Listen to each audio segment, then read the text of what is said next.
Hello, this is John T. Rhapsodes Esquire, purveyor of awesome old-school audio stories, bringing you another Sut Lovingood story from 1867 called Parson John Bullen's Lizards by George W. Harris. George Harris walked the earth, or as Sut would say, the yeath, from 1814 to 1869, mostly in East Tennessee. In 1867, he published a book titled Sut Lovingood, Yarns Spun by a Natural Born Durn'd Fool, containing 24 stories involving his crazy-like-a-fox rural Appalachian character, Sut Lovingood, who was based on a friend Harris made while surveying copper mines in East Tennessee named William Sut Miller. One question arising from this story is, who was the most injured party? Hear the words of old. Sut Lovingood and Parson John Bullen's Lizards from 1867 by George W. Harris. The following wanted poster was posted all over town. $8 reward. Attention believers and constables. Catch 'em, catch 'em. This cash will be paid in corn or other produce to be collected at or about the next camp meeting or thereafter by anyone what catches him for the carcass of a certain one Sut Lovingood, dead or alive or ailin', and safely give over to the protecting care of Parson John Bullen, or left well tied at Squire McJunkin's, for the raising of the devil personally, and promiscuously discomforting the women very powerful, and scaring of folks generally a heap, and busting up a promising big warm meeting, and making the wicked laugh, and worse, insulting of the parson awful. Signed by me, John Bullen the parson. I found written copies of that highly intelligible and vindictive proclamation stuck upon every blacksmith shop, doggery, and store door in the Frog Mountain Range. Its bloodthirsty spirit, its style, and above all, its chirography or handwriting, interested me to the extent of taking one down from a tree for preservation. In a few days I found Sut in a good crowd in front of Capart's Doggery, which is a cheap saloon, and as he seemed to be about in good tune, I read the wanted poster to him. "Yes, George," said Sut, "that there document is in dead earnest certain. Them hard shells over there does want me in the worst kind, powerful bad. But I spect $8 won't fetch me. Neither would 800, because there's none of them fast enough to catch me. Neither are their horses, by the living jingo. Say, George, is there much talk about this fuss up where you've been?" For the sake of a joke, I said, "Yes, a great deal." "Just as I suspected, durn 'em," said Sut. "They all get drunk and scare their fool selves nigh unto death, and then lay it on to me, a poor innocent youth, and as sound as a believer as they is. Light down, old feller, and let that roan horse of yours blow a little, and I'll explain this cussed misfortunate affair. It has ruinated my character as a pious person in the society around here, and is a-spreadin' faster than measles. Whenever you hear any of them spreadin' it, gin it the dern lie square, will you? I ain't done nothing to one of 'em. It's true I did sort of frustrate a few lizards a little, but they ain't members of the church as I know of.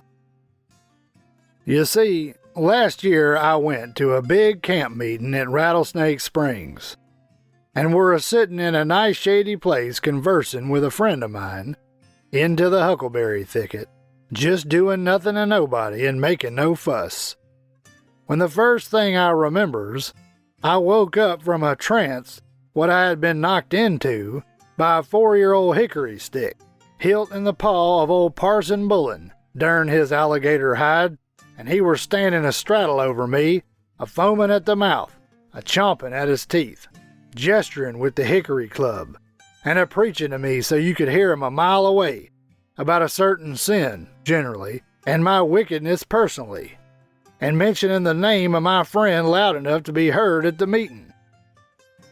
My poor innocent friend were done gone, and I were glad of it, for I thought he meant to kill me right where I lay, and I didn't want her to see me die. Well, who was she, the friend you speak of, Sut? I asked. Sut opened his eyes wide. Who the devil and darnation told you that it were a she? Why, you did, Sut. I did not. Dern if I did. Old Bullen done it, and I'll have to kill him yet, the cussed infernal old talebearer. Well, well, Sut, who was she? None of your business, dern your little anxious picter. I sees you a-licking your lips. I will tell you one thing, George. That night a neighbor gal got an all-fired overhanded stropping from her mama with a stirrup leather, and old Parson Bullen had et supper there, and what's worse of all, that poor innocent skeered gal had done her level best a-cooking it for 'em. She begged 'em, a-trembling and a-crying not to tell on her. He had her cooking, he promised her he'd keep dark, and then, when straight, told her mama. Weren't that real low-down, wolf mean? The durned infernal, hypocritical, pot-bellied, scaly-hided, whiskey-wasting, stinking old groundhog? He'd better have stole some man's horse. I'd have thought more of him. But I paid him plumb for it, and I means to keep a-paying him, until one or the other of our toes points up to the roots of the grass. Well, here's what happened. At the next big camp meeting at Rattlesnake, last week it were, I were on hand as solemn as an old hat cover on collection day. I had my face drawed out into the shape and proportion of a tailor's sleeve board, pointed down. I had put on the convicted sinner face so perfectly that an old observant she-pillar of the church said to an old he-pillar as I walked up to my bench, Law's sake alive, if there ain't that awful sinner, Sut Lovingood, pieced plumb through. Well, who's next?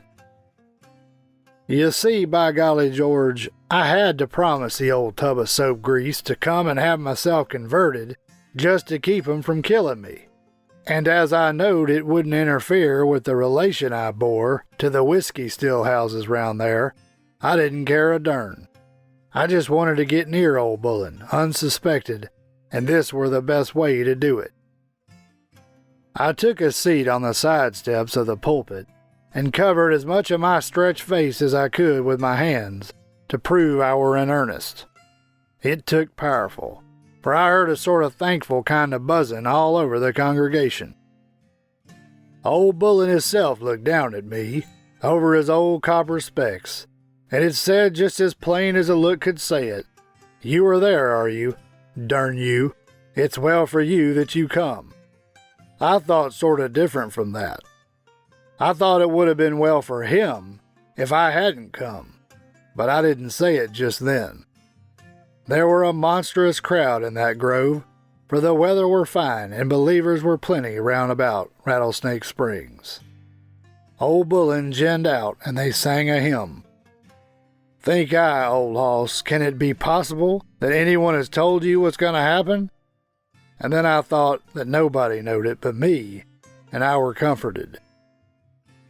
Well, Parson Bullen took hisself a text powerfully mixed with brimstone and trimmed with blue flames, and then he opened.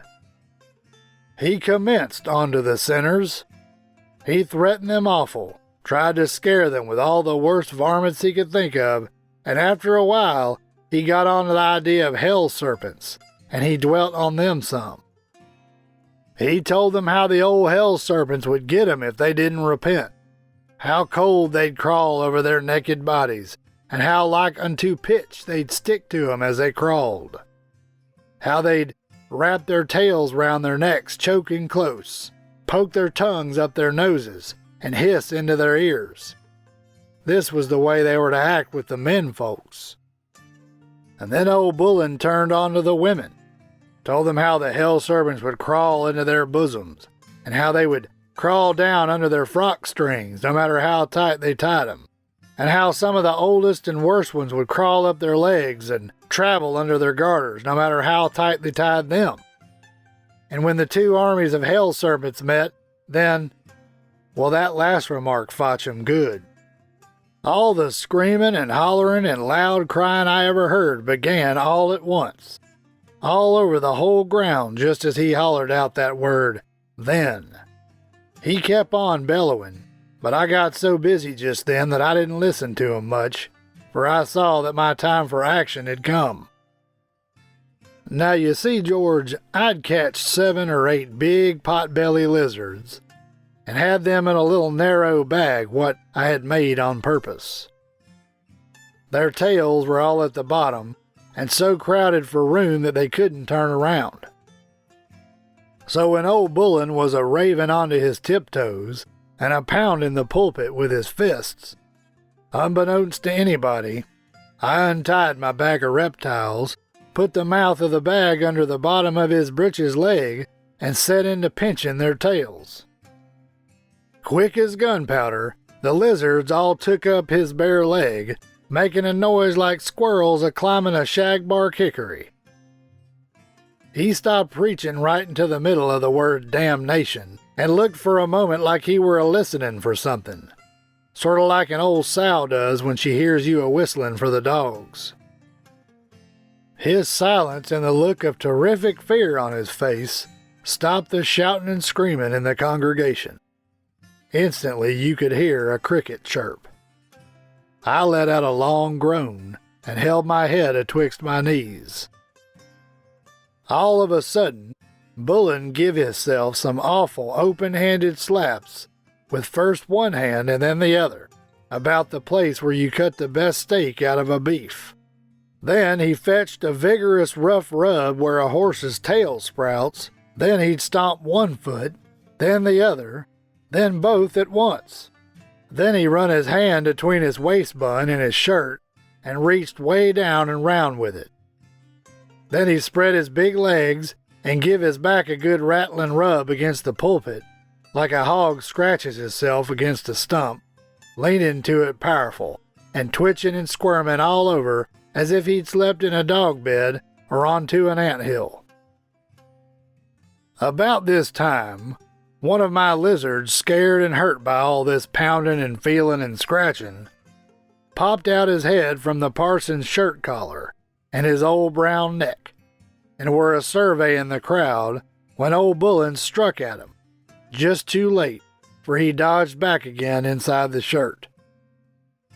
The hell-deserving old rascal's speech now come to him, and says he, "Pray for me, brethren and sisters, for I is a-wrastling with the great enemy right now." And his voice were the most pitiful trembling thing I ever heard. Some of the women fotch a panther yell, and a young doctor with ramrod legs leaned toward me, monstrous knowing like, and says he to me, "Clear case of delicious tremenjous." I nodded my head and says I, "Yeah, especially the tremenjous part," and I's afraid it ain't at its worst. Old Bullen's eyes were a-sticking out like unto two buckeyes flung against a mud wall, and he were a-cutting up more shines than a cockroach in a hot skillet. Off went the clawhammer coat, and he flung it behind him like he were going into a fight. He had no jacket to take off, so he unbuttoned his galluses and vigorously flung the ends back over his head. He fotched his shirt overhanded, a darn sight faster than I got out of my pasted shirt a while back, and then flung it straight up in the air like he just wanted it to keep on up forever. But it lodged onto a blackjack, and I saw one of my lizards with his tail up a-racing about all over the old dirty shirt, scared too bad to jump. Then he give a sort of shake and a stomping kind of twist, and he come out of his britches. He took them by the bottom of the legs and swung 'em around his head a time or two, and then fotched 'em down clear up over the front of the pulpit. You could have heard the smash a quarter mile. While he was swinging round those big flax breeches of his, out flew nigh unto 15 shortened biscuits, a boiled chicken with its legs crossed, a big double-bladed knife, a hunk of tobacco, a cob pipe, some copper ore, lots of broken glass, a cork, a sprinkle of whiskey, and 3 lizards that flew promiscuously all over that meeting ground. One of the smartest of my lizards lit head first into the bosom of a fat woman, as big as a skinned horse and nigh unto as ugly, who sat 30 yards off and fanning herself with a turkey tail fan. Smart to the last, by golly, that lizard immediately commenced a running down the center of her breast and kept on, I spect. She were just bound to faint, and she did it first rate. Flung the turkey tail fan up in the air, grabbed the lap of her gown, gave it a big shake, rolled down the hill, tangled her legs and garters in the top of a huckleberry bush, with her head in the branch, and just lay still. She were interesting, she were, until a serious-looking pale-faced woman hung a nankeen riding shirt over the huckleberry bush. That were all that were done towards bringing her to that I seed. Now old Bullen had nothing left onto him but a pair of heavy, low-quartered shoes, short woolen socks, and eel-skin garters to keep off the cramp. His scare had drove him plumb crazy, for he felt round in the air above his head like he were a-hunting something in the dark, and he bellered out, "Brethren, brethren, take care of yourselves, the hell serpents! He's got me!" When this come out, you could ha' heard the screams to Halifax. He just spit in his hands and jumped over the front of the pulpit. He lit on top of and right among the most pious part of the congregation. Old Mrs. Chaneyberry sat with her back to the pulpit, sort of stooping forward. Bullen lit a straddle over her long neck, a-shutting her up with a snap, her head atwixt her knees like shutting up a jackknife, and he sat into getting away his level dernedest. He went in a heavy lumbering gallop like an old fat wagon horse scared at a locomotive. When he jumped that bench, he shook the yeath. The bonnets and fans cleared the way and jerked most of the children with them, and the rest he scrunched. He opened a perfectly clear track to the woods of every living thing. Bullen weighed nigh unto 300 pounds, had a black strip down his back like unto a bridle rein, and his belly were about the size and color of a beef paunch, and it a-swinging out from side to side. He leaned back from it like a little feller toting a big drum at a muster, and I heard it plumb to where I were. You could see he had cramp knots on his legs as big as walnuts, and mottled splotches on his shins. And taking 'em all over, he minded of a darn crazy old elephant, possessed of the devil, reared up on his hind end and just getting from some imminent danger or tribulation. He did the loudest and scariest and fussiest running I ever seed, to be no faster than it were, since Daddy tried to outrun the hornets when he was playing horse. Well, Parson Bullen disappeared in the thicket just bustin'. And of all the noises you ever heard, they were made there on that campground. Some women screaming, they were the scary ones. Some laughing, they were the wicked ones. Some crying, they were the fool ones, sort of my stripe, you know. Some trying to get away with their faces red, they were the modest ones. Some were looking at old Bullen, they were the curious ones. Some were hanging close to their sweethearts. They were the sweet ones. Some were on their knees with their eyes shut, but facing the way the old mud turtle were a-running. They were the sateful ones. And some were doing nothing. They were the waiting ones, and the most dangerous of all of them by a darn long sight. I took a big scare myself after a few rocks and fruit spattered onto the pulpit nigh onto my head. And as the Lovingoods, durn 'em, knows nothing but to run when they get scared, I just put out for the swamp on the crick. As I started running, a black bottle of bald-faced whiskey smashed against a tree near me after missing the top of my head by about an inch. Some darn fool professor done this, who had more zeal than sense. For I say that any man who would waste a quart of even mean spirits for the chance of knocking a poor ornery devil like me down with the bottle is a bigger fool than old Squire McMullen, and he tried to shoot himself with an unloaded hoe handle. "Did they catch you, Sut?" I asked. "Catch thunder? No, sir. Just look at these here running legs. Scare me, hoss, just scare me, and then watch me run while I stay in sight, and you'll never ask that fool question again. Why, darn it, man, that's what the $8 is for." Old Barbelly Bullen, as they calls him now, never preached until yesterday, and he hadn't the first darn woman to hear him now that they have seed too much of 'em. Parsons generally have a powerful strong holt on women. But, hoss, I tell you, there ain't many of 'em that can run stark naked over and through a crowd of 300 women and not injure their character some. Anyhow, it's the kind of show they'd rather see one at a time, and pick the parson at that. His text was, "Naked I come into the world, and naked I'm a-going out of it, if I'm spared until then." He said nakedness wasn't much of a sin, particularly during dark nights. Said that he were a weak, frail worm of the dust, and a heap more such truck. Then, to touch on to me, said I were a living proof of the hell-deserving nature of man, and that there wasn't grace enough in the whole association to soften my outside hard rind. That I were a lost ball 40 years before I was born, and the best thing they could do for the church were to turn out and still hunt for me until I were shot. And he never said hell serpents once in the whole preach. I believe, George, that the darn fools are still at it, trying to catch me. Now, I want you to tell old Barbelly Bullen this for me. If he'll let me and Judy alone, I'll let him alone, a while. And if he don't, and if I don't lizard him again, I just wish I may be durned. Scare 'em if you ken what I mean. Say, George, didn't that there hell serpent sermon of his have something like a hell serpent application? It looks sort of so to me.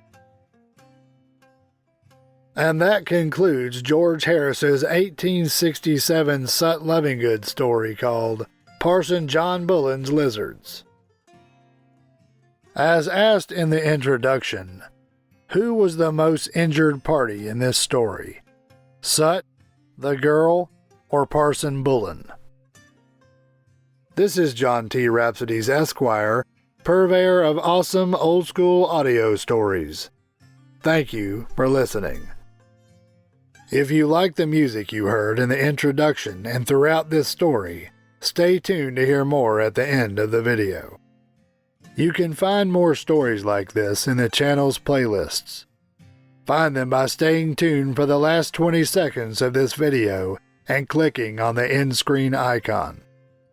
You can also go to the channel homepage and click on the word Playlists. If you enjoyed this story and would like to hear more, please help me earn the warm embrace of Mr. and Mrs. YouTubes who look with loving favor upon those channels whose listeners faithfully subscribe, like, comment, click the notification bell, and share the videos with their friends so that they too can hear the words of old.